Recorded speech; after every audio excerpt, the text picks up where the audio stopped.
नौ दिन नौ रातन तोहार पूजा पाठ करतानी तोहरे भरोसे हम जग कठन ले बानी। एक दिन हमारे घर आई ए देवी माई, सेवका के दर्शन देखाई ए देवी माई।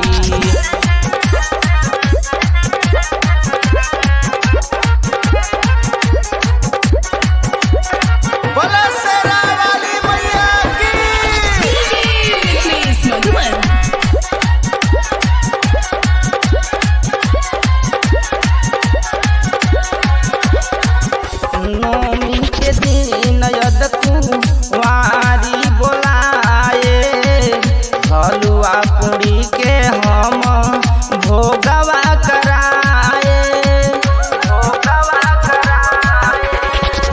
नौमी के दिन यद कुंवारी बोलाए, हलुआ पूरी के हम भोगवा कराए। हलुआ पूरी के हम भोगवा कराए। भक्ति में सकती तू माई देखावेलू, रोवत बाला कावा के तू ही हंसावेलू। दुखियन के हो खेलू सहाई हे देवी माई, एक दिन हमारे घरे आई हे देवी माई।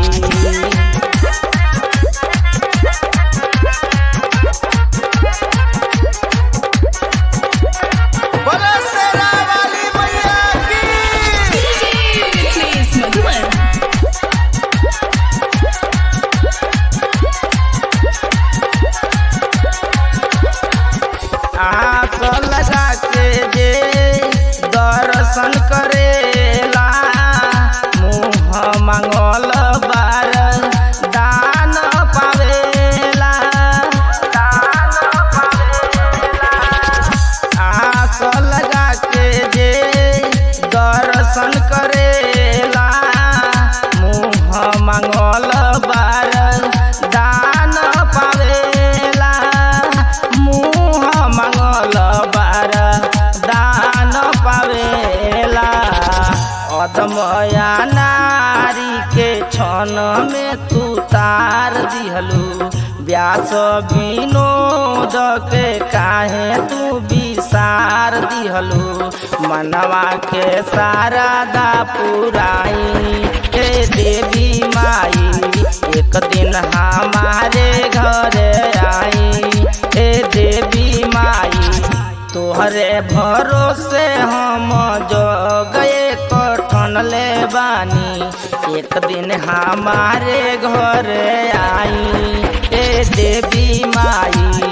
सेवका के दर्शन देखाई ए देवी माई, सेवका के दर्शन देखाई ए देवी माई, सेवका के दर्शन देखाई ए